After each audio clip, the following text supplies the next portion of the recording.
Hello, good evening, नमस्कार। मैं बबीता त्यागी, ICS coaching centre के इस यूट्यूब चैनल पर आप सभी का स्वागत है। और जैसा कि आज बहुत सारे स्टूडेंट्स ने थंबनेल में देख भी लिया होगा, आज 14 अप्रैल है और भारत में, इस आज़ाद भारत में जो आज देश में शासन प्रशासन जितना चल रहा है, और अगर मैं बात करूं कि संविधान के कारण जिस इतनी बड़ी व्यवस्था जो ये चल रही है, ठीक ठाक सिस्टम पूरा चल रहा है, आज इसके जनक और अगर केवी राव जी की बात माने तो इसकी जननी का भी आज के दिन जन्म हुआ था। और हम पूरे भारत के लोगों के लिए, चाहे महिलाएं हों, दलित हों या फिर पूरे भारत की बात करें, इंडिया के निर्माता के रूप में जिस आदमी ने काम किया इस समाज के उत्थान के लिए, दलितों के उत्थान के लिए, सिर्फ दलित इसलिए नहीं कहना चाहिए क्योंकि भारत, पूरा भारत आज उनके सामने नतमस्तक है, क्योंकि उन्होंने चाहे अपनी कम्युनिटी के लिए पहले काम किया, लेकिन फाइनली जाके उन्होंने जो काम किया वो इंडिया के लिए किया। और नमन है ऐसे लोगों को जिन्होंने इतने ज़्यादा उस टाइम में खराब माहौल में रहते हुए इस देश की तस्वीर को बदलने का बीड़ा उठाया, और फिर हमारे सामने एक जिसके नाम के आगे भी आज भारत रत्न लिखा जाता है, ऐसी हस्ती ने जन्म लिया। जन्म तो नॉर्मल से एक परिवार में हुआ था, लेकिन ठीक ठाक कामकाज था, क्योंकि पिताजी का काम और उनके पूर्वजों का काम कभी पुराने टाइम से ब्रिटिश ईस्ट इंडिया कंपनी से जुड़े हुए थे। सभी लोग समझ गए होंगे कि मैं बात कर रही हूँ डॉक्टर भीमराव रामजी अंबेडकर की। लंबा चौड़ा नाम है, नाम में पिताजी का भी नाम जुड़ा हुआ है और गुरु का भी नाम। कहते हैं किसी भी इंसान के जीवन को जो शेप देते हैं वो दो लोग हैं सबसे ज़्यादा, जो उसके जीवन को एक तरह से एक दिशा देते हैं, और इनमें सबसे बड़ा योगदान होता है माँ बाप का और दूसरा बड़ा योगदान होता है टीचर्स का।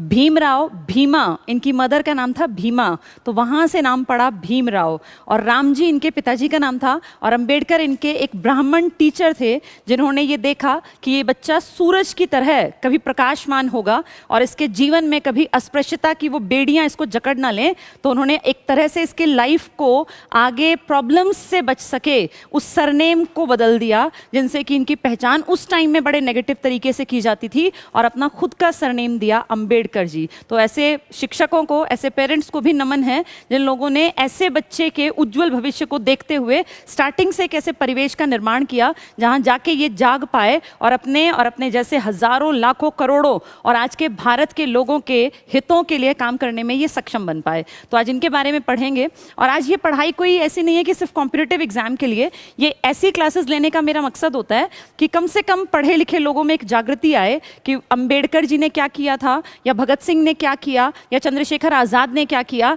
या फिर सुभाष चंद्र बोस का क्या योगदान था।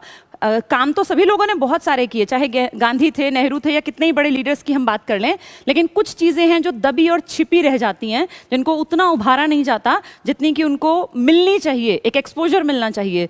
अंबेडकर जी के बारे में भी दो चार बातें तो हर आम आदमी जानता है, लेकिन कैसे वो उस कठिन परिस्थितियों से निकलकर भारत के राष्ट्र के निर्माता बन गए, कैसे उनका नाम उस दर्जे में लिया जाने लगा जिनमें सिर्फ ऊंचे कुल में जन्म लेने वाले लोगों को खड़े होने का या उनका नाम लिखने का प्रचलन था। वहाँ कैसे एक एससी और उसमें भी सबसे नीची जातियों में अनटचेबल्स जिनको कहा जाता था, छुआछूत की इतनी गंदी बीमारी से जो ग्रसित था वो समाज, वहाँ से उठ के कैसे एक कमज़ोर वर्ग का एक छोटा सा बच्चा और मन में इतने बड़े सपने संजो पाया कि आज उसको पढ़ा और पढ़ाया जा रहा है। चलिए इनके बारे में फैक्ट्स के दौरान मैं बहुत सारी कहानी किस्से बताऊंगी, और जो इंटरेस्टिंग भी हैं और हर इंडियन को पता भी होने चाहिए, क्योंकि जिस भारत में आज मैं और तुम रह रहे हैं उसके संविधान के निर्माण में सबसे बड़ा योगदान देने वाली प्रारूप समिति के अध्यक्ष के रूप में जिन्होंने काम किया वो हैं सम्मान के योग्य, बहुत ज़्यादा इज्जत जिनकी मन से इसलिए होती है क्योंकि कंडीशंस बहुत बहुत ज़्यादा खराब थी। उनमें आगे आना ये दिखाता है कि उनका मनोबल कितना ज़्यादा था। अच्छे कुल में पैदा होकर अच्छे काम करना भी अच्छी बात है, लेकिन एक बिल्कुल नीची श्रेणी, एक बिल्कुल नीचे तबके से निकल के और इस लायक बन जाना, ये अपने आप में बहुत ज़्यादा बड़ी बात है। इसको कंपेयर अगर करते हैं तो देखते हैं कि वो जो लोग कहते हैं ना, आजकल जो लोग, बहुत सारे स्टूडेंट्स हैं, बहुत सारे लोग मिलते हैं कि जी हम गरीब हैं, हम ये नहीं कर सकते। कभी पढ़ोगे, जानोगे ऐसे महानुभावों के बारे में तो देखोगे उतना कोई भी नीचे नहीं हो सकता आज के दौर में जितने नीचे के एरिया से ये निकल के और देखो कहाँ तक पहुँचे। आज इनके नाम पे शहर बसाए जा रहे हैं, आज इनके नाम पे कितनी मूर्तियां हैं। संविधान की किताब इनके स्टैचू के हाथ में होती है। गांधी, नेहरू, अंबेडकर अगर बात करते हैं तो ये 3 बड़े लीडर्स में अंबेडकर जी का भी नाम लिया जाता है। चलिए इनके बारे में जानते हैं। देखो मैंने हेडिंग भी क्या दी है, भारत निर्माता। भारत का निर्माण करने में बहुत लोगों ने संघर्ष किया, जिनमें से एक थे डॉक्टर BR अंबेडकर। संविधान निर्माता हैं क्योंकि संविधान के लिए भी इनका काम बहुत ज्यादा था। भारत रत्न से विभूषित हैं, लेकिन ये दुख की बात है कि ये भारत रत्न जिंदा रहते हुए नहीं मिला। 1954 में स्टार्ट हुआ था और ये एक्सपायर हुए हैं 1956 में। कायदे से जिंदा रहते रहते मिल जाना चाहिए था, क्योंकि इन्होंने बहुत बड़ा योगदान दिया था इंडिया को इस रास्ते पर लाने में। लेकिन इनको ये भारत रत्न से नवाजा गया 1990 में, बहुत लेटर स्टेज में, मरणोपरांत भारत रत्न। चलो दे दिया, ये भी बहुत बड़ी बात है। तो भारत रत्न डॉक्टर भीमराव रामजी अंबेडकर, क्योंकि इंडिया में बहुत सारे लोग जो लायक थे वो भारत रत्न नहीं हासिल कर पाए। तो भीमराव रामजी अंबेडकर, ये नाम देखो, इसी में इनकी माँ का नाम है, इनका खुद का नाम जो भीमा नाम था ना, वो इनकी मदर का था। तो माँ के प्यारे थे, 14 भाई बहन थे, सबसे छोटे थे, तो माँ बाप को बहुत प्यारे लगते थे, तो नाम रख दिया भीमराव। रामजी पिताजी का नाम है और अंबेडकर इनके टीचर की देन है। जिन 2 लोगों ने इनकी लाइफ में सबसे इंपॉर्टेंट रोल प्ले किया वो इनके पिताजी और इनके टीचर हैं। तो भीमराव रामजी अंबेडकर 14 अप्रैल 1891 को जन्मे हैं। तो आप इसको ऐसे याद करना, 1891 बहुत लोग भूल जाएंगे, ये नेहरू के समकालीन हैं। नेहरू जो कि सब लोग जानते हैं 1889 का जिनका बर्थ है, उन्हीं के साथ के लगभग हैं, 2 साल का फर्क है। वो 14 नवंबर 1889 के हैं, ये 14 अप्रैल 1891 के, सिर्फ 2 साल का अंतर है। ऐसे चीज़ों को रिलेट करके याद करना आसान होता है। तो गांधी जी से काफ़ी छोटे हैं ये भी। 6 दिसंबर 1956 को दिल्ली में इनकी डेथ हो जाती है और सोए हुए ही इनकी डेथ हो गई थी। अपनी लाइफ के लेटर स्टेज में जाके इनको बीमारी हो गई थी डायबिटीज़ की, और कहते हैं वो डायबिटीज़ इतनी बढ़ गई कि एक स्टेज पे आके ये बेड रिडन हो गए थे, कि बस चलना फिरना भी लगभग खत्म हो गया था, आंखों में धुंधलापन आ गया था और बहुत सारी इंटरनल शरीर में गड़बड़ियाँ, क्योंकि डायबिटीज़ एक बहुत भयानक रोग है और बढ़ जाए तो फिर दिक्कत दे सकता है। तो अपनी लास्ट स्टेज आते आते बहुत लंबे नहीं जिए। एक चीज़ जो मैं महसूस करती हूँ कि जिन लोगों ने समाज के लिए दिल से काम किया ना, उन लोगों का जीवन बहुत लंबा नहीं चला। इसका कारण ये रहा होगा शायद क्योंकि ये कभी ना कभी बहुत ज़्यादा टेंशन्स के दौर से, स्ट्रेस के दौर से गुजरते थे, और वो टेंशन और स्ट्रेस कहीं ना कहीं इनके दिमाग का असर इनके शरीर पर भी पड़ता था। और इसीलिए देखो जितने बड़े बड़े लोग हुए जिनका योगदान सच में है, वो लोग हार्डली 40, 45, 50, 56, 60, 65 पकड़ते पकड़ते। अदरवाइज बहुत सारे लीडर हैं जो 100 के आसपास भी पहुंचे हैं। तो इनका भी एज बहुत ज़्यादा नहीं है, 1891 में जन्मे हैं और 1956 में एक्सपायर भी हो गए। तो अगर देखें तो उस टाइम में लोग जो थे ना वो 80-90 साल नॉर्मल था, लेकिन इनके टाइम पीरियड को देखें तो काफ़ी कम था। महू MP में इनका जन्म हुआ था, मध्य प्रदेश, तब मध्य प्रदेश का नाम था सेंट्रल प्रोविंस, मध्य भारत का हिस्सा था सेंट्रल प्रोविंस अंग्रेजों के टाइम में। तो MP महू में कैसे जन्मे बता दूं।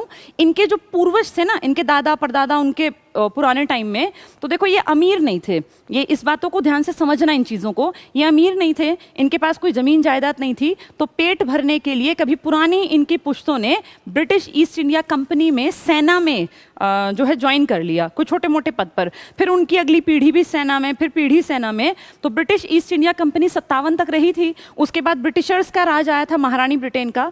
तो जो इनके पिताजी हैं ना, जिनका नाम है रामजी अंबेडकर, अंबेडकर तो खैर इनके टीचर के देन है, जो रामजी हैं ये ब्रिटिश आर्मी के अंडर एक अच्छी पोस्ट पर थे, ये सूबेदार थे। सूबेदार कोई छोटी चीज़ नहीं है, अफसर का रैंक था उस टाइम पर भी।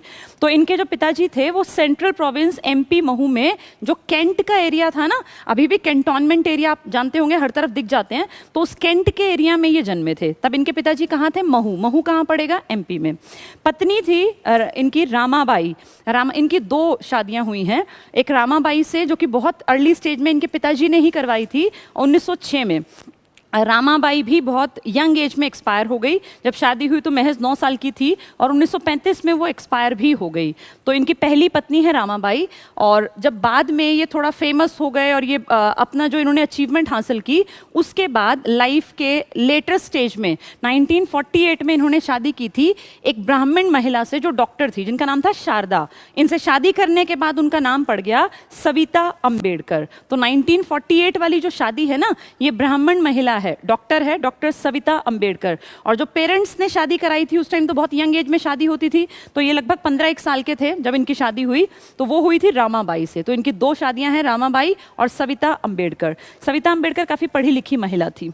चलिए आगे देखते हैं शिक्षा। आपने सुना होगा कि इंडिया में हाईली क्वालिफाइड लोगों में लिस्ट अगर बने तो उसमें अंबेडकर जी का भी नाम लिया जाएगा। ये वो आदमी हैं जिसने उस टाइम पे देखो एमएससी और डीएससी, डीएससी क्या होती है? Doctor of science. दिमाग, ये देखो इसे बोलते हैं जीनियस माइंड। एमए कोई भी उठ के अपना कह देता है कि हम जीनियस हैं, हर कोई जीनियस नहीं होता, ये होते हैं जीनियस। उस टाइम पे इन्होंने एमएससी और डीएससी, डॉक्टर ऑफ साइंस, उस टाइम पर इन्होंने डिग्री ली बैरिस्टर की। उस टाइम लंदन के स्कूल ऑफ इकोनॉमिक्स में पढ़ के आए ये, तो ये होती हैं पढ़ाई, इसे बोलते हैं जीनियस, ब्रिलियंट, कितने तेज दिमाग थे। तो देखो इनकी डिग्रीज मैंने लिखी है। यूनिवर्सिटी ऑफ बॉम्बे जो यहाँ पर ही है, अपने यहीं पर थी, वहां से इन्होंने बीए किया। और बता दूं ये पहले दलित थे, पहले महार जाति के लड़के थे जिनका एडमिशन यहाँ हुआ था इतनी डिग्री लेने के लिए भी, क्योंकि तब मैट्रिक तक पहुंचना नामुमकिन था एक आम आदमी के लिए भी। और उस टाइम ये बिल्कुल लोअर ग्रेड से उठ के मैट्रिक की परीक्षा, और सिर्फ बैठे नहीं, पास की थी अच्छे मार्क्स के साथ। नेक्स्ट है कोलंबिया यूनिवर्सिटी, न्यूयॉर्क में पढ़ती थी। न्यूयॉर्क अमेरिका की बात हो रही है। सोचो एक दलित वर्ग को बिलोंग करने वाला लड़का अमेरिका जाएगा पढ़ने के लिए, पैसा नहीं है, कोई ऐसा नहीं है कि कोई भी जुगाड़, वो बहुत इंपॉर्टेंट अपनी एक जगह हासिल करेंगे। अब मैं आगे कहानी बताऊंगी, तब पहुंचेंगे वो America, New York.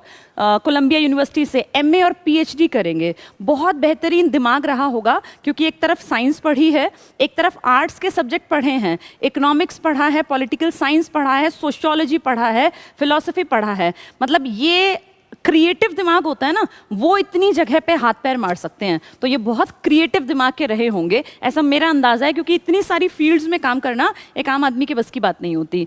London school of economics से इन्होंने एमएससी प्लस डीएससी, एमएससी तो आज भी भाई पढ़ने लिखने वाले लोग ही एमएससी तक पहुंचते हैं, वरना तो लोग 12वीं के बाद अपना छोटा मोटा कोई कामकाज कर लें वही बहुत होता है। एमएससी भी मेहनत मांगता है। उस टाइम पे एमएससी, ये कितनी पुरानी बातें हैं, डॉक्टर ऑफ साइंस, और ग्रेज इन, ये कॉलेज का नाम था, बैरिस्टर की पढ़ाई की, लॉ पढ़ा। तो एक तरफ लॉ पढ़ रहे हैं, एक तरफ साइंस पढ़ रहे हैं, एक तरफ आर्ट्स पढ़ रहे हैं, तो कितना तेज दिमाग रहा होगा कि हर फील्ड में। कहते हैं 32 डिग्री थी इनके पास टोटल। अब ये लिखित में कहीं नहीं है कि वो कौन सी डिग्री थी, लेकिन हाईली क्वालिफाइड थे, इसमें कोई दो राय नहीं है, बहुत ज्यादा पढ़े लिखे आदमी थे। इनके पिताजी का नाम था रामजी सकपाल। सकपाल इनका सरनेम था, लेकिन बाद में जो एक गांव को बिलोंग करते थे ना, उस गांव को इनके पिताजी ने, भीमराव रामजी, उनके गांव का नाम लिखा। फिर उस टीचर ने, जो ब्राह्मण था, उन्होंने गांव का नाम कहा, ये बड़ा मुश्किल है बोलना, तो गांव का नाम हटा के मैं अपना नाम दे देता हूँ। प्रिंसिपल को कहा कि मेरा नाम इस बच्चे के नाम के साथ लिख दीजिए। ये बहुत बड़ी बात थी कि कोई ब्राह्मण किसी उस टाइम पे जो बहुत लोअर ग्रेड में गिनी जाती हो जाति पाति, उसके लड़के को अपना नाम दे रहा है। ये उस टीचर का भी बड़प्पन था। तो देखिए इनके पिताजी का नाम रामजी सकपाल, माँ का नाम भीमाबाई। यहीं से हैं ये भीम राव रामजी अंबेडकर, उन टीचर के कारण। तो रत्नागिरी महाराष्ट्र महार जाति के हैं, ये इनका गांव था। लेकिन जन्म कहाँ हुआ है? एमपी के महू में, सेंट्रल प्रोविंस में, क्योंकि पिताजी कैंट में उस टाइम पे सूबेदार थे आर्मी में। चलिए नेक्स्ट देखते हैं। इनके पूर्वज, जो इनके दादा परदादा थे, वो ब्रिटिश ईस्ट इंडिया कंपनी में कभी छोटे मोटे से मुलाजिम हुआ करते थे, क्योंकि खाने कमाने का जरिया नहीं तो नौकरी छोटी मोटी करनी पड़ती थी। पिताजी ब्रिटिश इंडियन आर्मी में थे, और मैंने बताया महू कैंट में, तो महू कैंट देखो लिखा है।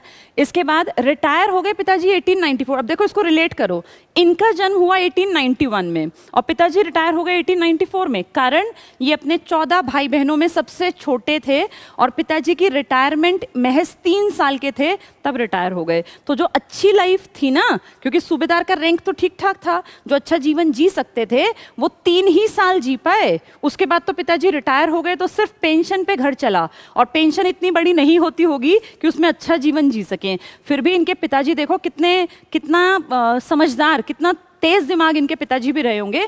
उस पेंशन से भी अपने बेटे के लिए किताबें लाके देते थे। और मैं देख रही थी, एक डॉक्यूमेंट्री थी इनके ऊपर। उस टाइम पे, उतने पुराने टाइम पे, इनके पिताजी पढ़े लिखे और समझदार आदमी थे, और वो आसपास के गाँव के लोगों को ना, रिटायरमेंट के बाद जब चले गए थे अपने गाँव में, वो देखो मैंने लिखा भी है, परिवार सतारा में चला गया था, तो वहाँ पे जो लोग पिछड़े जाति के थे तो उनको बैठा के बहुत अच्छी अच्छी बातें, बहुत अच्छी कहानियाँ सुनाया करते थे। और अपनी जाति पाति के भी ऊंचे दर्जे पे जिन लोगों ने कभी पुराने टाइम में काम किया, उन सब के बारे में बातें बताते थे।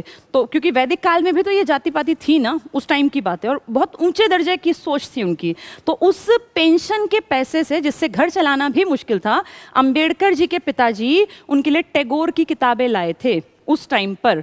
और उस टाइम पर उन्होंने शेक्सपियर का के जो लेख ये थे ना, ड्रामा वगैरह, ये पढ़ने के लिए दिए थे। तो आप ये देखो, उतने खराब माहौल में जब पेट भरने के भी लाले पड़े हुए हों और पिताजी बच्चे के लिए गिफ्ट में क्या ला रहे हैं, किताबें। ये होता है दिशा देना, कि उस बच्चे का दिमाग इतना अच्छा पॉजिटिव डायरेक्शन में मोड़ रहे थे पिताजी और एक अच्छा टीचर, कि वो बच्चा आज यहाँ पढ़ाया जा रहा है। आज वो इतना बड़ा आदमी बन चुके थे वो, कि उनको हम पढ़ और पढ़ा रहे हैं। चलिए आगे देखते हैं। तो महज 3 साल बाद पिताजी रिटायर हो जाते हैं और फिर ये आके कहाँ बस जाते हैं, सतारा। बहुत छोटे थे तभी माँ का साया सिर से उठ गया, और जब माँ का साया सिर से उठ गया ना, तो परेशान भाई, बच्चा 5-6 साल के थे, ज़्यादा बड़े तो थे नहीं। तो उस टाइम पे फिर पिताजी ने दूसरी शादी की। इनका मन घर परिवार से एकदम से उठ गया। तो इनको लगा कि भाई पिताजी ने, जैसे माँ के कपड़े वो नई माँ जो पहनती है, तो इनको चुभता था। और खुद इनकी उसमें ऑटोबायोग्राफी में है ये बात कि इन्होंने एक बार प्लान किया कि मैं, जो घर में एक कोई ताई जी या इस तरह के कोई बड़ी लेडी थी, उनके पास कुछ पैसे थे, तो रात में कहते हैं पोटली उनकी उठा के और ये चले गए घर छोड़ के। बच्चा, छोटा सा बच्चा, लेकिन रास्ते में जाके जब इन्होंने वो पोटली खोली तो उसमें सिर्फ आधा आना मिला। उस टाइम जो हमारी मनी थी ना, वो आने और इनमें हुआ करती थी, आधा आना।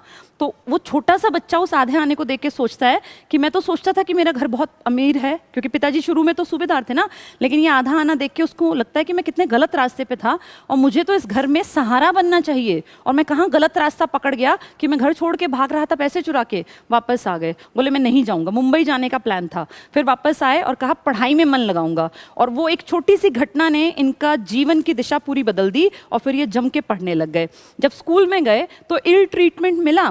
जो ये महार जाति के तो स्टूडेंट्स को पढ़ने का मौका ही नहीं मिलता था। इनको सिर्फ इसलिए मिल पाया क्योंकि इनके पिताजी जो थे ना, वो सेना में थे, तो उनको थोड़ा सा एक उस चीज़ का फ़ायदा मिला। स्कूल में नाम लिखवा दिया गया 2 भाइयों का, इनका और इनके बड़े भाई का। 14 में से कहते हैं 3 भाई बचे थे और 2 बहनें, बाकी सब एक्सपायर हो गए थे बचपन में ही। तो इनका और इनके बड़े भाई का नाम लिखवाया गया। जब ये क्लास में पहले दिन गए तो क्लास में जाके जैसे ही घुस के बैठ गए, अब इनको क्या पता, 7-8 साल के रहे होंगे, 5-7 साल के, तो वहाँ सारे बच्चे जो बैठे हुए थे ना, हंसी मजाक कर रहे थे। तुरंत से जैसे ही ये जाके बैठे, सारे उठ के भाग गए और पीछे खड़े हो गए। और फिर बैठे नहीं, वो टीचर आया, पीछे बैठ के खड़े रहे। टीचर ने कहा भाई खड़े क्यों हो, तो सबने इशारा किया कि ये। तो टीचर का भी व्यवहार इतना गंदा था, इतना खराब था कि उन्होंने इनको खड़ा किया और कहा क्लास से बाहर बैठोगे, क्योंकि तुम महार जाति के हो। इनको क्लास में बैठ के पढ़ने नहीं दिया जाता था, क्लास के बाहर की तरफ बैठाते थे, और इनके बैठने के लिए स्कूल की तरफ से कोई व्यवस्था नहीं थी, टाट पट्टी भी नहीं थी। अपने घर से एक खराब सी बोरी टाइप का कुछ लाते थे, उस पर बैठते और लपेट के फिर ले जाना पड़ता। और इतना भर नहीं, इससे भी घटिया, जो टीचर ने भी कहीं कोई कमी नहीं वो की। टीचर ने क्वेश्चन पूछा, ये तेज दिमाग थे, पिताजी पढ़े लिखे थे, घर से पढ़ा के भेजते थे। टीचर ने पूछा 7 और 5, पूरी क्लास में किसी को नहीं आता था, बच्चे थे ना उस टाइम छोटे। तो कोई कह रहा है 9, कोई कह रहा है 15, तो इन्होंने 7 और 5 का बिल्कुल एग्जैक्ट हाथ उठा रहे हैं। फिर टीचर ने पूछा नहीं, इनको आता था। फिर दोबारा टीचर ने कोई सवाल पूछा तो पूरी क्लास शांत है, किसी को नहीं आता। वो अपर कास्ट के बच्चे बैठे हुए हैं और पीछे अंबेडकर जी बार बार हाथ उठा रहे हैं। बच्चा ही तो है छोटा, लेकिन टीचर ने नहीं पूछा। अब ये खड़े हुए और इन्होंने कहा गुरुजी जब मुझे आंसर आता है तो आप क्यों नहीं पूछ रहे हैं। तो गुरुजी ने कहा तो चुपचाप बैठ जा, जैसे बाहर बैठा होता कि बैठ जा चुपचाप, बैठने को सुनने को मिल रहा है ये गनीमत समझ, क्योंकि तुम इस लायक भी नहीं हो कि तुम क्लास की बातें सुन भी सको। तो वहाँ मन में लगा कि यार गलत है। घर गए, पिताजी को कहा कि मैं नहीं जाऊँगा स्कूल। तो पिताजी ने कहा यही तो बदलना है, जिस चीज़ से तू परेशान है बेटा, उसी को, व्यवस्था को बदलना है। और मुझे विश्वास है कि तू बदल सकता है, क्योंकि तेरे अंदर वो क्षमता है, तू पढ़ लिख के आगे बढ़ सकता है। इतनी बुरी हालत थी। ये सब इनकी ऑटोबायोग्राफी में है जो मैं आपको बता रही हूँ। इन्होंने एक जगह इंसिडेंट में लिखा है कि जब स्कूल जाते थे ना, जो थोड़ी सी भी नीची जात के बच्चे थे, उन सबको पानी पीने का अधिकार नहीं था। उनको पानी पीने वाली जगह जाना है तो पियोन, चपड़ासी जो था ना स्कूल का, वो ऊपर से पानी को गिराएगा और ये नीचे उसको हाथ में भर भर के पीते रहेंगे। किसी दिन अगर चपड़ासी छुट्टी पर है तो पूरा दिन बिना पानी के काट देगा बच्चा। 6, 7, 8 साल के बच्चे पूरा दिन भूख, मतलब प्यासे बैठे रहेंगे स्कूल में। क्यों? क्योंकि आज स्कूल का चपड़ासी नहीं आया। इतना ज्यादा भेदभाव, मतलब इनका ट्रीटमेंट जो था इल ट्रीटमेंट था। इनको साथ खिलाते नहीं थे। बच्चे जो आपस में खेल रहे हैं ना उस टाइम पे, तो इनको कोई नहीं पूछता था। बहुत ज्यादा इल ट्रीटमेंट। लेकिन मन में ये था कि मैं इस चीज को बदलूंगा। जिस चीज को फील किया ना, उसको बदलने का टारगेट बना लिया। तो ऐसे ऐसे इनकी लाइफ देखो कैसे कैसे बदली है। कोई भी इंसान जैसा भी है ना बच्चों, आज भी तुम मैं हम सब जैसे हैं, हम सब परिस्थितियों के कारण यहाँ तक पहुँचे हैं। इन परिस्थितियों में पेरेंट्स का बहुत बड़ा योगदान होता है, हमारे दोस्तों का बहुत बड़ा हाथ होता है, हमारे टीचर्स का बहुत बड़ा हाथ होता है। सब लोग मिलके एक शेप देते हैं एक बच्चे के भविष्य को, और जितना सुंदर काबिल समाज होगा उतनी सुंदर भविष्य की कल्पना की जा सकती है। इसीलिए कहते हैं कि एजुकेशन समाज को बदल सकती है, क्योंकि बच्चा अगर सही डायरेक्शन पकड़ लेगा तो समाज अपने आप परिवर्तित होगा। सिर्फ भाषण देने से कभी कोई नहीं बदलता, ये परिस्थितियां हैं जो इंसान के चरित्र का निर्माण करती हैं। चलिए आगे बढ़ते हैं। स्कूल देखो, नो पियन नो वाटर, अगर चपड़ासी नहीं आएगा तो पानी भी पीने को नहीं मिलेगा। हालत देखो जरा, गर्मी के मौसम में चपड़ासी छुट्टी तो कभी भी मार सकता है और पूरा दिन प्यासे बैठे रहेंगे बच्चे। या तो पढ़ना है तो ऐसे पढ़ लो वरना भाग जाओ। उन कंडीशंस में पढ़ने का जज्बा पैदा करना अपने आप में बहुत बड़ी बात है। गांव था इनका अम्बवादावेकर, यही इनके नाम में लगता था, इसी को हटा के अंबेडकर किया था। गुरु देखो ये हैं वो महान टीचर जिनका नाम उनके नाम के साथ जोड़ा इन्होंने अपनी मर्जी से। और ये इतना प्यार करते थे अंबेडकर की प्रतिभा से, इतने ज्यादा इंप्रेस थे कि अपने घर पे बुला के उसको खाना खिलाते थे। प्रॉपर ब्राह्मण थे लेकिन एक अछूत उस टाइम के बच्चे को अपने घर बुला के और खाना खिलाना, जबकि टीचर्स तो इनसे बिल्कुल दूर रहा करते थे, इतना बुरा हाल था। तब ये टीचर कितने सम्मान के योग्य थे, ब्राह्मण कृष्ण केशव अंबेडकर। अपना नाम लगा दिया बच्चे के नाम में कि इसको आगे दिक्कत ना हो कहीं भी। नेक्स्ट देखो, 1897 बंबई चले गए पढ़ने के लिए, एल्फिंस्टन हाई स्कूल में, यूनिवर्सिटी ऑफ बॉम्बे। मैंने बताया ना बॉम्बे यूनिवर्सिटी से इन्होंने एग्जाम पास किया, तो यही वो स्कूल है। और ये पहला एक ऐसा स्टूडेंट था अपनी कास्ट को बिलोंग करने वाला जो यहाँ तक पहुँचा। फर्स्ट है ये जिन्होंने इस हाई स्कूल में, बहुत रेप्यूटेड स्कूल था, जिनको यहाँ एडमिशन मिला। इससे पहले इनकी जाति पाति में कोई यहाँ तक सोच भी नहीं सकता था, और ये पढ़ने का और पास होके निकले वहाँ से।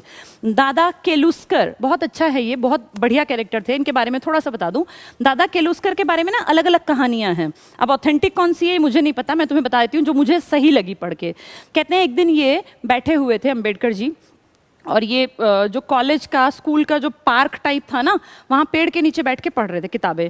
तो 3-4 दिन से लगातार दादा केलुस्कर इनको नोटिस कर रहे थे कि भाई ये लड़का रोज़ पढ़ता हुआ मिलता है। तो एक दिन इन्होंने इसको बुलाया अपने पास और कहा कि क्या नाम है, तो नाम बताया।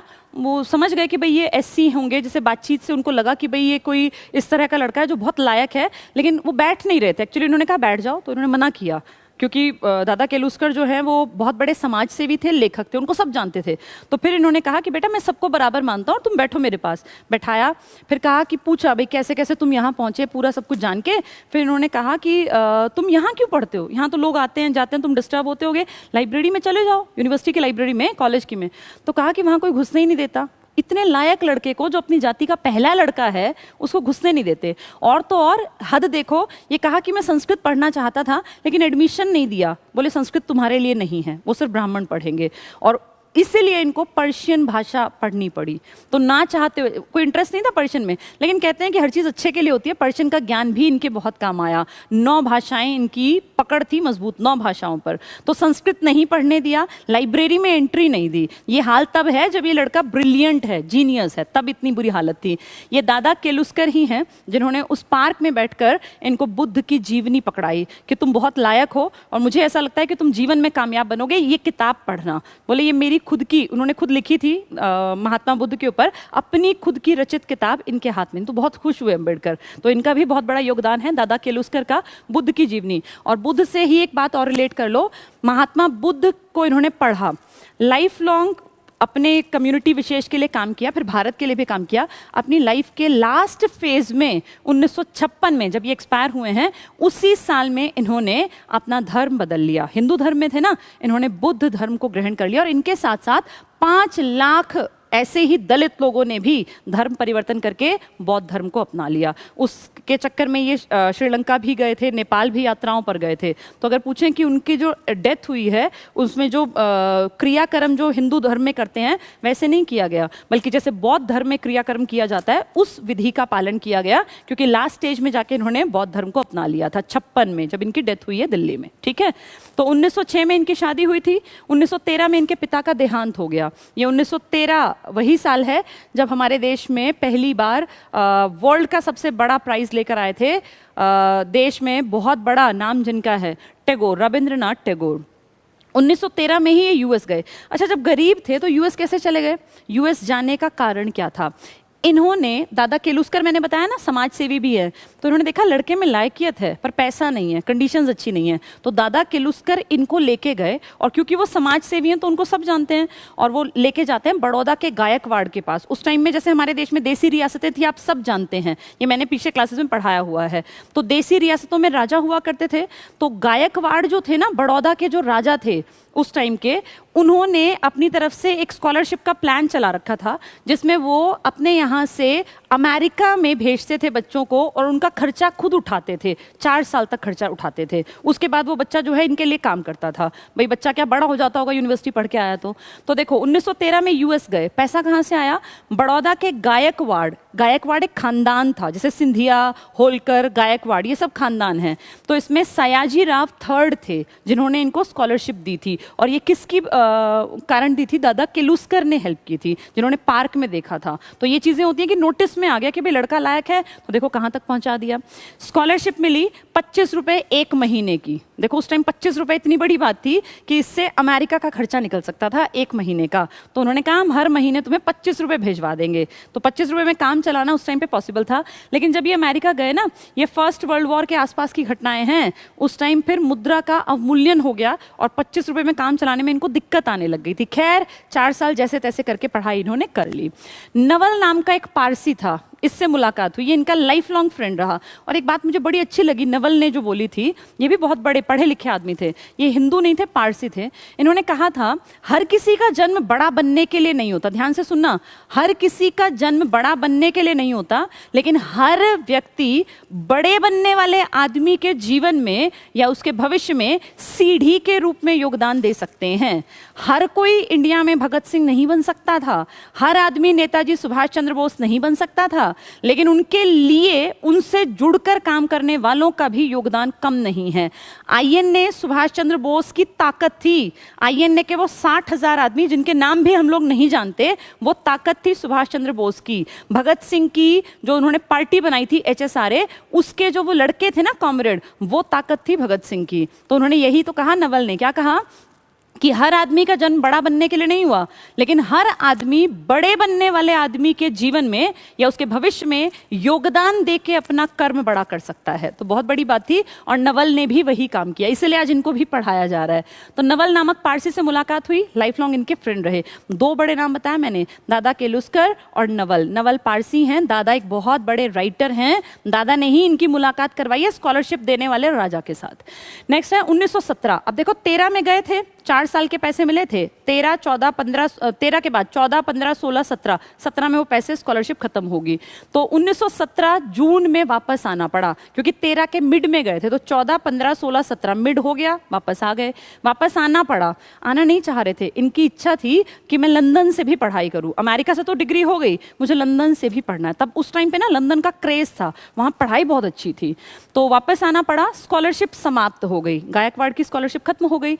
अच्छा, ये जो दौर है ना, इसको जरा रिलेट करो दिमाग में। फर्स्ट वर्ल्ड वॉर चल रहा था, पहला विश्व युद्ध चल रहा था 14 से 18 के बीच का।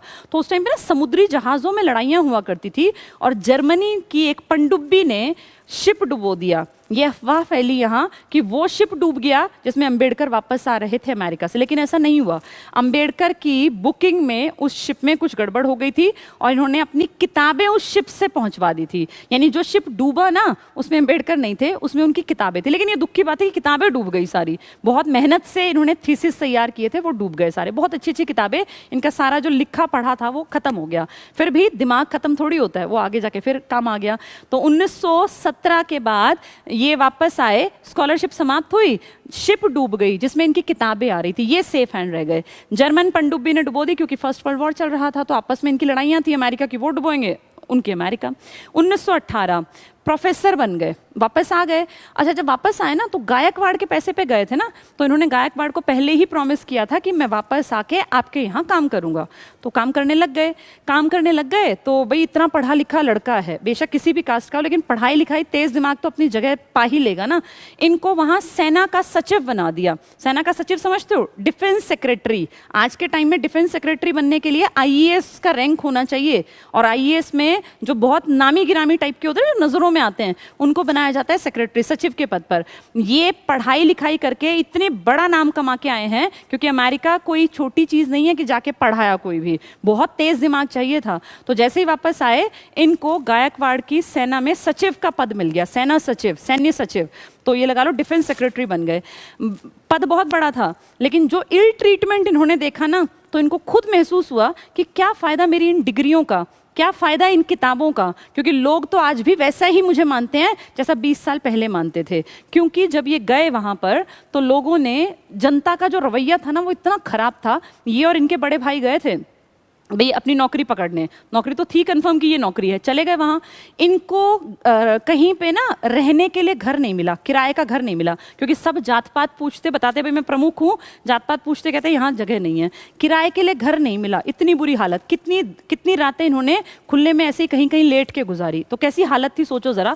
अच्छा, उससे आगे 2 कदम आगे और दफ्तर में जाते, दफ्तर में गए तो सेक्रेटरी की क्या पोजीशन होनी चाहिए, जो सैन्य सचिव है, ये जाके बैठे, फाइलों का काम, तो फाइल मंगवानी थी। जो पीएन था ना वो, या जो इनके नीचे काम करने वाले, कई बहुत सारे लोग, वो सारे ऊंची जात के थे, बहुत सारे लोग ब्राह्मण थे। तो जो वो पीएन लाया तो इन्होंने कहा भाई ये वाली फाइल लाओ। जो वो लाया तो वो इतने गुस्से में था कि एक नीची जात का आदमी मुझे डायरेक्शन दे रहा है कि मैं फाइल लाके इसको दूंगा, और ये मेरा अफसर लगा हुआ है, और लाके फाइल का गट्ठा लगभग उनके मुंह पे फेंक के चला गया। पानी पिलाने वाला कोई नहीं मिलता, इनका टेबल कोई साफ नहीं करता था।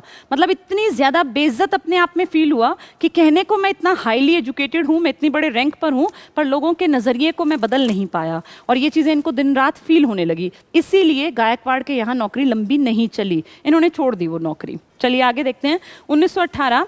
अच्छा, उसके बाद ना उन्होंने लेटर भी लिखा था दीवान को, लेकिन वहाँ से भी कोई रिस्पॉन्स नहीं मिला, यानी गायकवाड़ का भी इंटरेस्ट नहीं था कि ये वहाँ ज़्यादा दिन टिके। प्रोफेसर बन गए पॉलिटिकल इकोनॉमी के, क्योंकि पॉलिटिकल इकोनॉमी की पढ़ाई इन्होंने कर भी रखी है, तो प्रोफेसर बन गए मुंबई में।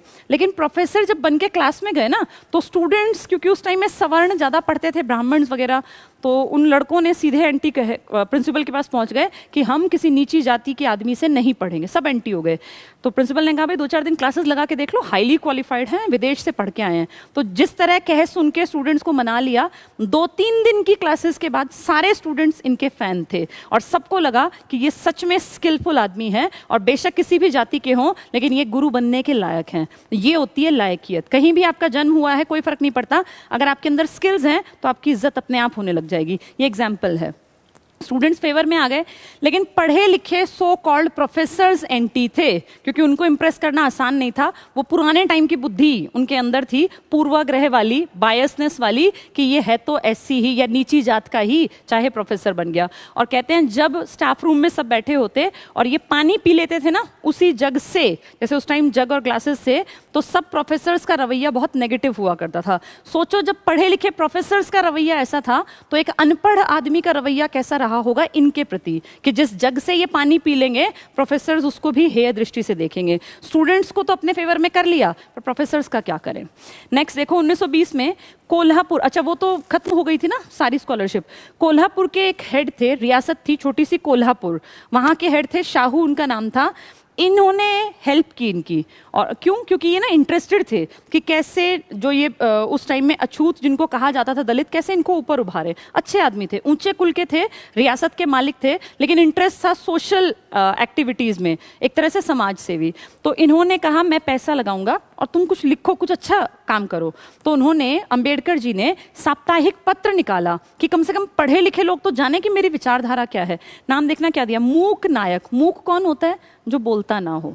भाई जो मूक, वाचाल, अपोजिट वर्ड्स है ना, जो बोलता ना हो। तो मूक नायक अपने उस पत्र का नाम रखा, जो हफ्ते में एक दिन निकलता था, और चंद लोग ही सही पढ़ के कम से कम अंबेडकर की विचारधारा से वाकिफ तो हो जाएं, इसके लिए ये कोशिश थी। पैसा लगाने की का जो कामकाज था वो किसने किया, कोल्हापुर के। और इनका भी बड़प्पन है, इन्होंने कहा कि मैं अपने यहाँ एक भोज दूंगा, भाई बड़ा आदमी है, रियासत का हेड है, अपने यहाँ भोज दूंगा, और उसमें सारे तुम्हारी कम्युनिटी के लोग जो है इन्वाइटेड हैं। और खुद बीच में बैठ के पूरा एक ऐसा सर्कल पूरा बनवाया, और उसमें खुद बीच में बैठे, अंबेडकर जी बैठे और सारे दलित लोग, और फिर सबने बैठ के साथ एक तरह से भोजन किया। तो अपने आप में कहीं अच्छे लोग भी थे, ऐसा नहीं है कि सारा ही समाज घटिया था। कुछ लोग, चंद लोग थे जो उस टाइम पे भी इनका साथ दे रहे थे। मैंने दिखाया आपको कैसे वो दादा थे, कैसे इनके फ्रेंड थे नवल, कैसे ये कुछ एग्जाम्पल्स हैं जो अच्छा काम कर रहे थे।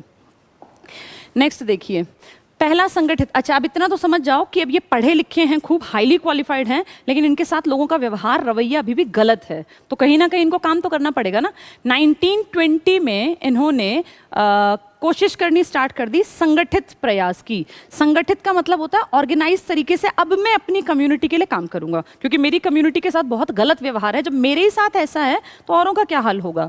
तो संगठित प्रयास दलितों के लिए एक इन्होंने सभा बनाई और सारे मेंबर्स को इसमें अपना इंक्लूड कर लिया, जो भी उनके इस एरिया को बिलोंग करते थे, इनकी कम्युनिटी के थे। नाम देखना, बहिष्कृत हितकारिणी सभा, यानी जिनका सोसाइटी ने बहिष्कार किया है उनके हितों का ध्यान रखने वाली सभा बना दी B.R. अम्बेडकर ने। अब ये डॉक्टर है क्योंकि डिग्री होल्डर है अब ये। इस सोसाइटी ने क्या किया, इस सभा ने, इन्होंने कहा शिक्षा दो, किसी भी इंसान को, किसी भी समाज को, किसी भी वर्ग को अगर आगे पहुंचाना है तो सिर्फ एक चीज है, तब भी वही थी और आज भी वही है, वो है शिक्षा। आज भी किसी भी बच्चे का जन्म, आप बहुत सारे लोग मुझसे जुड़े हुए हैं, कल भी देखेंगे, परसों भी, बहुत सारे बच्चे ऐसे हैं जो बेहद गरीबी में जन्मे हैं, जिनके घरों में संसाधन नहीं है। इसमें आपकी कोई गलती नहीं है, कोई कहीं भी पैदा हुआ, इसमें उसका कोई योगदान, वो कुछ भी नहीं कर सकता था, लेकिन वो उस कंडीशन का बेस्ट यूज कैसे करे, और वहां संसाधन नहीं होने पर भी जितने उपलब्ध हैं सीमित संसाधन, उनमें अपना बेस्ट कैसे निकाले। ये है इंसान की अपनी मेहनत, और इसमें कोई दूसरा तुम्हारा साथ नहीं दे सकता। अपनी लाइफ को अच्छा बनाने की मेहनत हर एक को पर्सनल करनी पड़ती है, और ये कब समझ में आती है, जब इंसान शिक्षा लेता है। कि शिक्षा, वो है ना कहावत कि शिक्षा एक ऐसा धन है जिसको कोई चोर चुरा नहीं सकता। कोई सामान लेके भाग जाएगा, कोई घर में चोरी कर लेगा, सोना चुरा लेगा, लेकिन ज्ञान तो सिर्फ हर इंसान की अपनी पर्सनल प्रॉपर्टी है। इंटेलेक्चुअल प्रॉपर्टी कभी कोई किसी की चुरा ही नहीं सकता। कोई किसी का स्टाइल कॉपी कर लेगा, कोई किसी का कंटेंट चुरा लेगा, लेकिन उसका पर्सनल जो एक प्रॉपर्टी है, जिसको लगातार अगर वो बढ़ाता रहेगा तो कोई चोरी कर ही नहीं सकता। तो ये इन्होंने कहा शिक्षा दो, अपनी कम्युनिटी को हम पढ़ाएंगे, इनका सोशो इकोनॉमिक इंप्रूवमेंट करेंगे। इकोनॉमिक इंप्रूवमेंट कैसे होगा, जब इंसान पैसा कमाएगा। सोसाइटी कब बदलेगी, जब वो पढ़ी लिखी होगी। तो इन पे काम करने के लिए बहिष्कृत हितकारिणी सभा, ये पहला ऑर्गेनाइज संगठित प्रयास है B.R. अम्बेडकर जी का।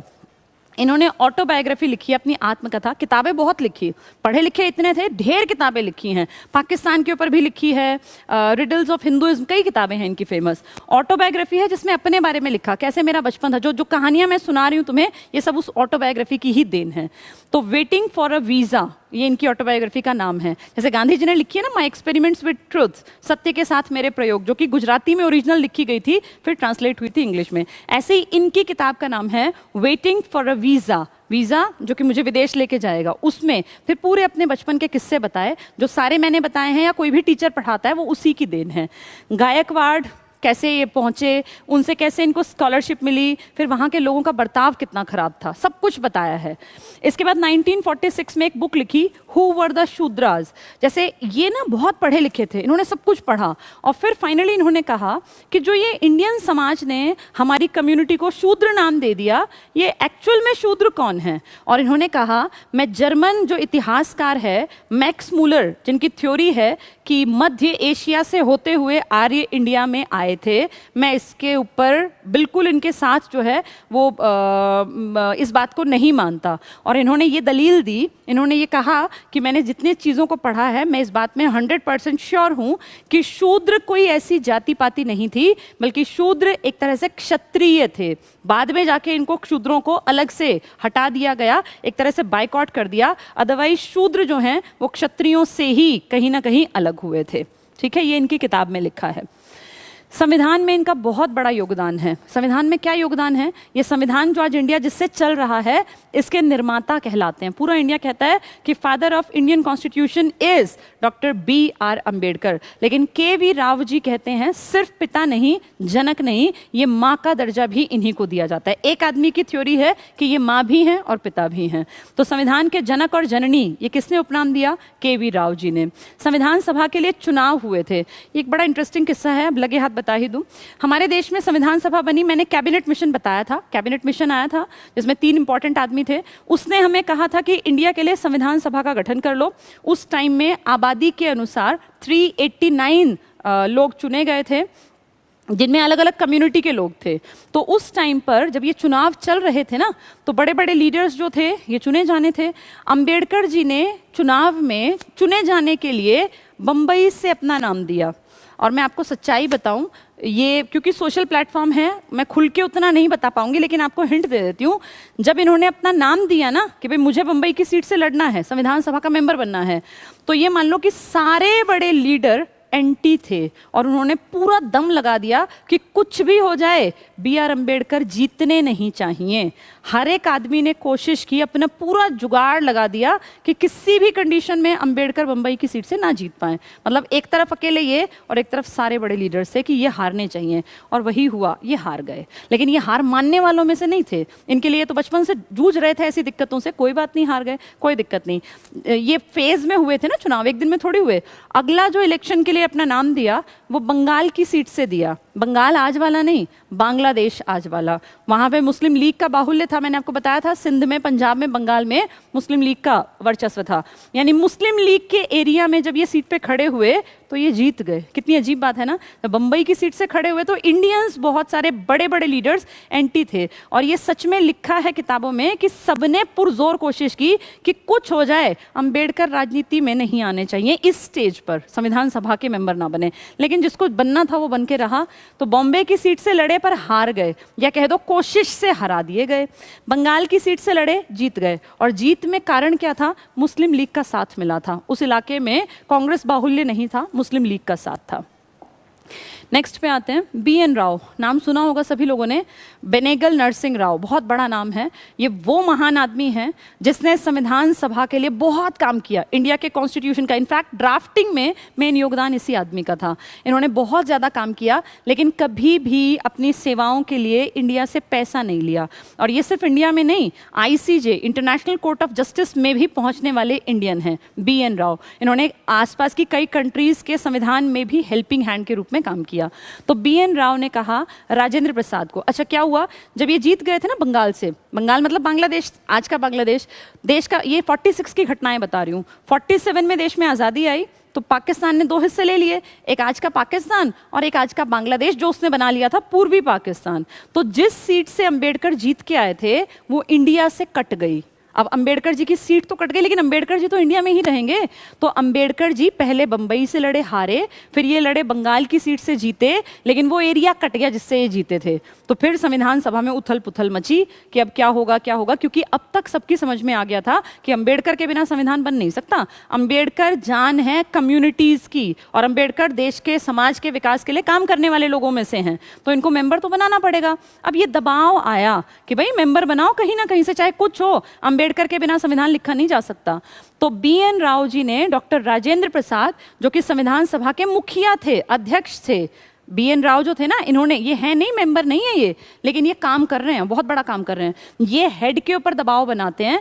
वो हेड बीजी खेर को कहते हैं, जो बंबई मैंने आपको बताया था, आज का गुजरात का इलाका और आज के महाराष्ट्र का इलाका, उस टाइम पूरा बंबई था। तो उस टाइम बहुत बड़े इलाके को हम बंबई के नाम से जानते थे। तो राजेंद्र प्रसाद बंबई के हेड के ऊपर दबाव डालते हैं। और याद करो, पहली बार इलेक्शन हारे भी बंबई की सीट से ही थे। तो वो बीजी खेर है, बाल गंगाधर खेर, इनके ऊपर दबाव बनाते हैं, जो उस टाइम बंबई के पीएम थे। तब ना सीएम नहीं होते थे, तब बंबई में जो हेड था उसको पीएम ही कहा जाता था। तो बीजी खेर के ऊपर दबाव आया कि भाई कुछ भी करो, बंबई की सीट पे किसी को हटाओ, हमें नहीं पता, लेकिन अंबेडकर का नाम आना चाहिए। तो MR जयकर जी ने इस्तीफा दिया। ये जयकर 1932 में जब पूना पैक्ट हुआ था ना, यरवदा जेल में, गांधी, अंबेडकर, मदन मोहन मालवीय, तो उनके साथ थे जयकर। 4 लोग लिए जाते हैं इसमें, गांधी, अंबेडकर और मदन मोहन मालवीय और MR जयकर, ये वही जयकर हैं। इन्होंने इस्तीफा दिया, बंबई के पूरे प्रांत की एक सीट पर ये बैठे थे, इन्होंने इस्तीफा दिया, नाम है मुकुंद राव जयकर। और इनके इस्तीफे के बाद अंबेडकर सदस्य बन गए दोबारा। तो अंबेडकर जी की यात्रा देखो, बंबई से खड़े हुए, हारे, फिर बंगाल की सीट से जीते, लेकिन बंगाल कट के पाकिस्तान के पास चला गया। वापस अब प्रेशराइज किया बी एन राव जी ने, किसको किया? राजेंद्र प्रसाद। राजेंद्र प्रसाद ने किसको कहा? बीजी खेर को, खेर ने किसको कहा, जयकर को, और जयकर जी ने इस्तीफा दिया, तब उस सीट पर आए हैं अंबेडकर जी। तो इस तरह से देखो कितनी जद्दोजहद करनी पड़ी। ये लायक आदमी के साथ ऐसा हो रहा है, सोचो आम आदमी के साथ क्या होता होगा उस टाइम। प्रारूप समिति के अध्यक्ष बन गए, ड्राफ्टिंग कमेटी जिसको पांडुलेखन समिति भी कहते हैं। 29 अगस्त 1947 को ड्राफ्टिंग कमेटी का गठन हुआ। तो अब देखो 15 अगस्त को ही तो वो देश अलग हो गया था, 14 अगस्त की रात जो बनाता है अपना पाकिस्तान अपना स्वतंत्रता दिवस। तो ये कितनी जल्दी हुआ ये काम कि 29 अगस्त को ये कमेटी बनी है, और उसके 7 सदस्यों में अध्यक्ष कौन है, B.R. अम्बेडकर। इनकी किताबें फेमस हैं, वैसे तो बहुत सारी किताबें हैं, पर यहाँ मैंने नाम लिखा है रिडल्स ऑफ हिंदुइज्म, यानी हिंदू जो धर्म है इसमें इतनी ज्यादा दिखावट और आडंबर है कहीं कहीं पर, जिसके ऊपर लिखा है रिडल्स। रिडल्स होते हैं पहेलियां, रिडल्स ऑफ हिंदुइज्म के ऊपर इन्होंने लिखा। और एक थॉट्स ऑन द पाकिस्तान, यानी पाक जो बनने जा रहा था इसके बारे में अंबेडकर जी के विचार क्या हैं। कुछ इंपॉर्टेंट पॉइंट्स हैं, छोटे छोटे से फैक्ट्स जो कभी कभी एग्जाम में आते हैं या कम से कम हमें पता होने चाहिए। तीनों आरटीसी में जाने वाले इंडियन हैं ये। एक तेज बहादुर सप्रू हैं, लेकिन अगर मैंने बताया था आपको कि दोनों का नाम हो तो पहली प्रायोरिटी में रखना B.R. Ambedkar ji. RTC round table conference, जिसको पूरा डिटेल में मैंने समझाया हुआ है। आरटीसी लंदन में होती थी, होनी एक थी, लेकिन बात जब नहीं बन पाई तो 3 करनी पड़ी। हर साल एक आरटीसी रखी गई, 1930 में, 31 में, 32 में। और B.R. अम्बेडकर हर साल लंदन गए, और क्योंकि लंदन से ही तो पढ़ के भी आए थे ना, इनकी डिग्री लंदन से ही थी, तो बहुत अच्छी तरह इनकी वहाँ एक तरह से मान लो कि इनकी भी पैठ थी। और दलित समुदाय को रिप्रेजेंट करने वाला बड़ा चेहरा थे, इकलौता चेहरा। कम्युनल अवार्ड से सहमत थे ये। कम्युनल अवार्ड आपको याद होगा, एससीज को भी अलग से आरक्षण दे दो, हिंदुओं से अलग। तो गांधी जी ने एंटी यरवदा जेल में आमरण अनशन कर दिया था ना, फिर मदन मोहन मालवीय जी ने मीटिंग कराई थी यरवदा जेल में, गांधी जी की और अंबेडकर जी की, जिसमें कि ये बात हुई थी कि तुम्हें आरक्षण मिलेगा आज़ादी के बाद, और इंडियंस अभी आरक्षण देंगे, सामान्य सीटों में से ही तुम्हें केंद्रीय व्यवस्थापिका में सीटें मिल जाएंगी। सेकेंड आरटीसी के दौरान लंदन में गांधी जी से असहमत हुए और प्रॉपर इनकी आपस में बहस हुई।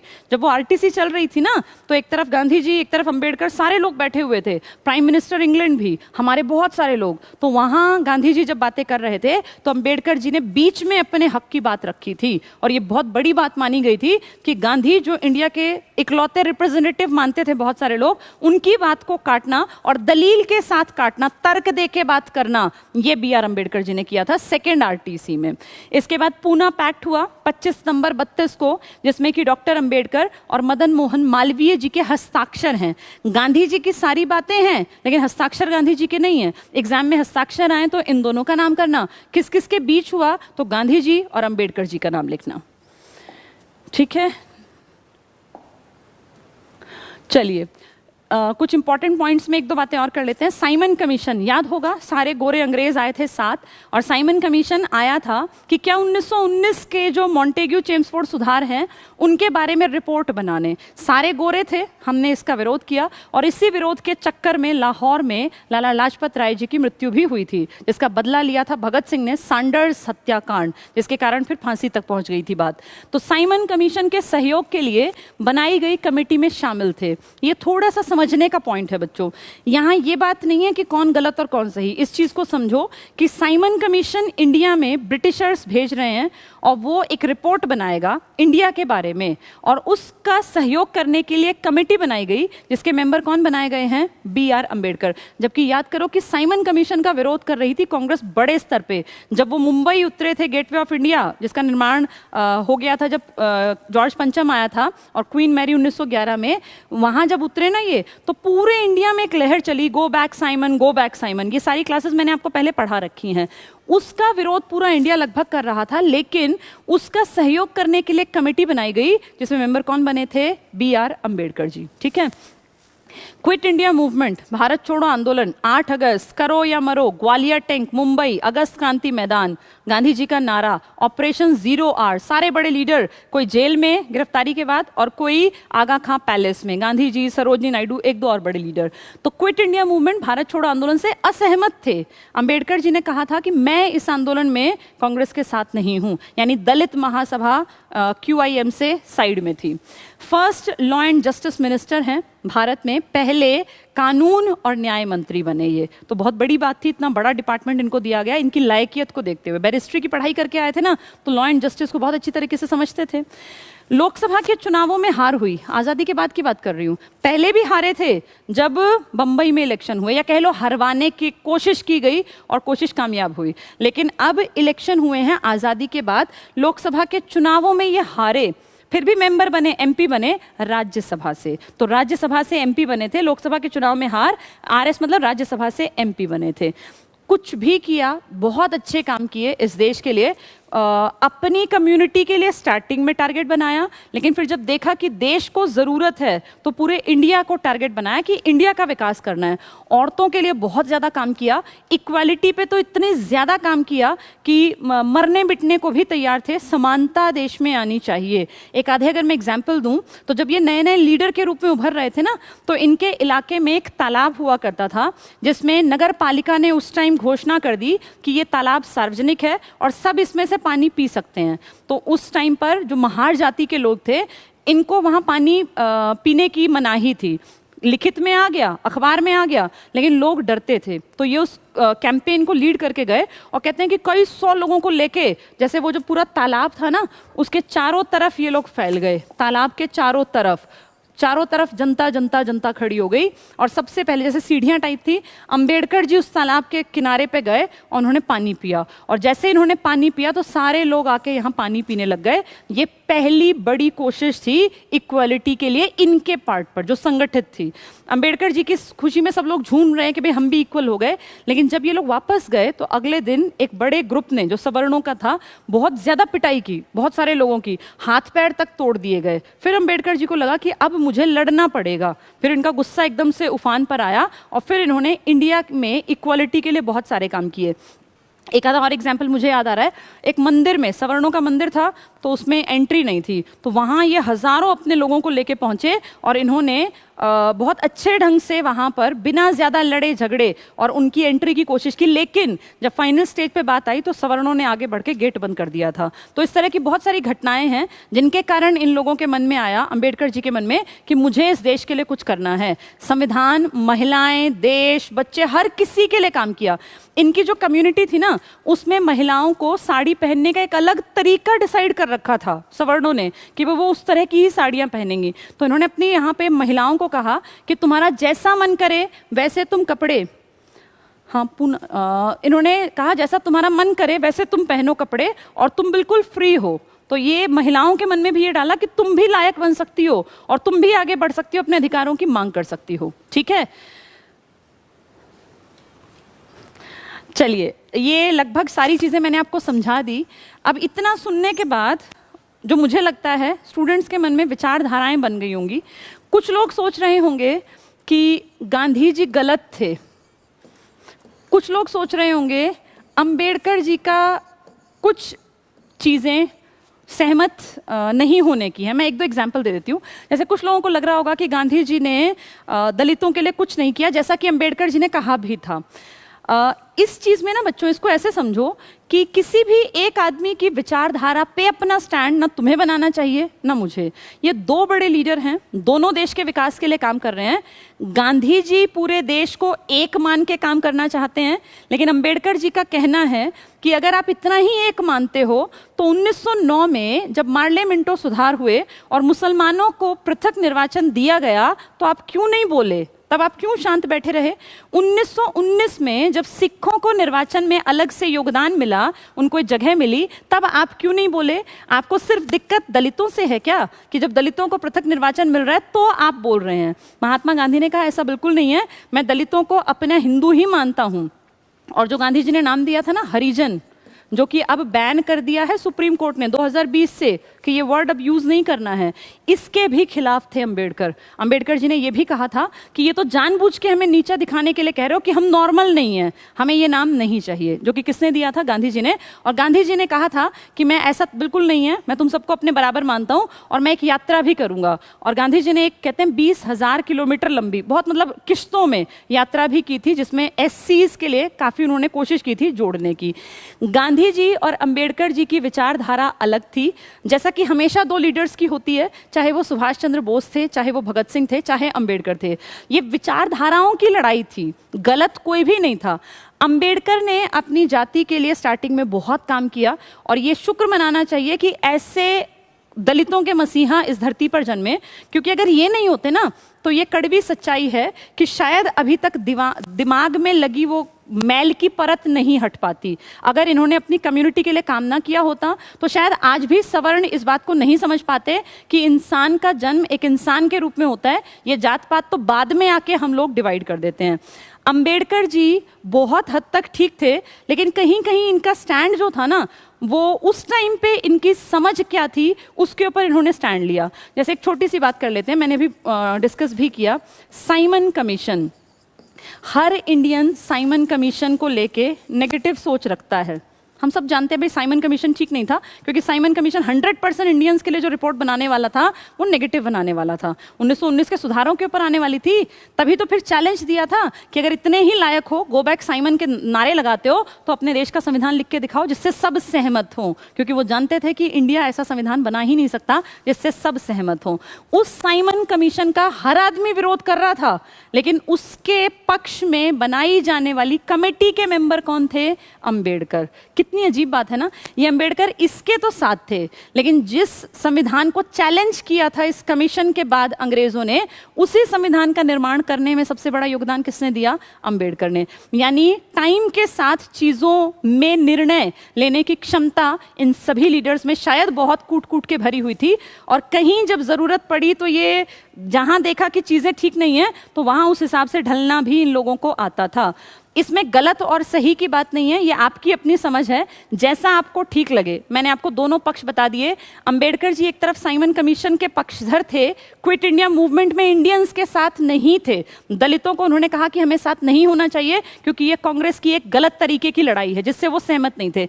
लेकिन फिर वहीं भारत की आज़ादी के बाद जिस ढर्रे पे हमें चलना था उसमें एक जनक के रूप में काम करने वाले भी अंबेडकर जी ही थे। तो ये अपने आप में बहुत बड़ी स्टैंड है, और ये विरोधाभास की बातें हैं। इससे ये पता चलता है कि ये सब लोग सोच समझ के चीज़ों को अलग अलग तरीके से देखते थे और अपनी ही चीज़ों में टाइम आने पर परिवर्तन भी देश के फायदे के लिए तुरंत कर देते थे। चाहे वो गांधी रहे हों, जिन्होंने पहले कहा था कि मैं कभी भी हिंसा के पक्ष में नहीं हूं, लेकिन 42 में उन्होंने कहा करो या मरो। ये सेम बात भगत सिंह पहले भी तो कह रहे थे, ये सेम बात पहले सुभाष चंद्र बोस भी तो कह रहे थे, लेकिन टाइम आने पर उन्होंने ये स्लोगन यूज किया। ऐसे ही अंबेडकर जी कभी कांग्रेस के पक्ष में थे, कभी कांग्रेस के विपक्ष में थे, कभी अंग्रेजों के पक्ष में थे, कभी अंग्रेजों का डटकर मुकाबला भी अंबेडकर जी ने किया।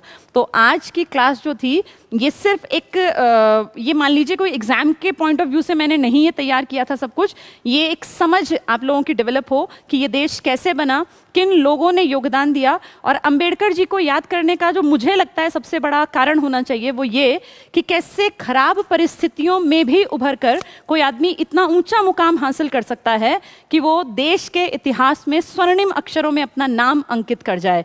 वो क्षमता किसी किसी में होती है, और उस क्षमता का सबसे बड़ा एग्जाम्पल हमारे सामने भीमराव रामजी अंबेडकर हैं। इतने हाईली क्वालिफाइड, इतने ज़्यादा पॉजिटिव अप्रोच रखने वाले, जिन्होंने महिलाओं की बराबरी की भी बात की, जिन्होंने दलितों की बराबरी की भी बात की, और जिन्होंने भारत निर्माण में, संविधान के निर्माण में एक बहुत बड़े सोर्स के रूप में काम किया। तो आज 14 अप्रैल को हम इन सबको नमन करते हैं, जिन लोगों ने भी योगदान दिया भारत को भारत बनाने में, भारत को आज़ाद कराने में, या भारत के संविधान को लिखने में। उनमें बड़े लीडर्स के रूप में हमेशा जाना जाएगा BR अंबेडकर जी को। आज की क्लास में इतना ही। थैंक यू, बहुत बहुत बहुत शुक्रिया। और आप लोगों का बहुत प्यार मिलता है, सभी स्टूडेंट्स बहुत ज़्यादा मोटिवेट करते हैं, क्योंकि एक ही वीडियो को एक दिन में ही हज़ारों की संख्या में देख लेते हैं। मेरी कल वाली वीडियो मेरे ख्याल 40,000 प्लस ने देख ली है। अच्छा ठीक है, सर बता रहे हैं 5300 स्टूडेंट्स लाइव थे। बहुत बहुत शुक्रिया बच्चों, और ये चीज़ें हमारे लिए एज मोटिवेशन काम करती हैं। 5000 प्लस लोग अगर देख रहे हैं तो उम्मीद करती हूँ ये विचारधारा आगे तक जाएगी। और मैं ये नहीं कहती कि मेरे विचारों से तुम अपनी सोच को डेवलप करो, नहीं, तुम अपनी एक विचारधारा बनाओ। और हम वैसा, देखो इन्होंने भी क्या कहा, एजुकेशन। मैं जितने दिन से आपको हिस्ट्री पढ़ा रही हूँ, अगर आप नोटिस कर पा रहे हो, चाहे गांधी थे, चाहे भगत सिंह थे, चाहे सुभाष चंद्र बोस थे, और चाहे BR अंबेडकर, हर किसी ने कहा है शिक्षा समाज में परिवर्तन लाएगी। चाहे कम्युनिटी का विकास करना हो, चाहे किसी खास जेंडर का विकास करना हो, चाहे इस देश का विकास करना हो। मैं भी ये बात सेम कह रही हूँ, हर आदमी को ये बात समझनी है कि इस देश को अगर कोई बदल सकती संपत्ति है तो वो शिक्षा है। और शिक्षा वो रटंतु वाली नहीं, शिक्षा वो जो आपके दिमाग का ढक्कन हटा दे और आपको अलग अलग दिशाओं में सोचने के लायक बना दे। आप स्किल्स डेवलप करें अपने अंदर, और एक सुंदर अच्छे भारत का निर्माण करने में आप और मैं और जितने इंडियंस हैं हम सब सहयोग दें, तब हो सकता है भारत विश्व गुरु बन जाए। तो आज के लिए इतना ही। 14 अप्रैल को जय भीम के नारे के साथ, उद्घोष के साथ आज की क्लास को एंड करते हैं। थैंक यू इतनी देर सुनने के लिए। Good night.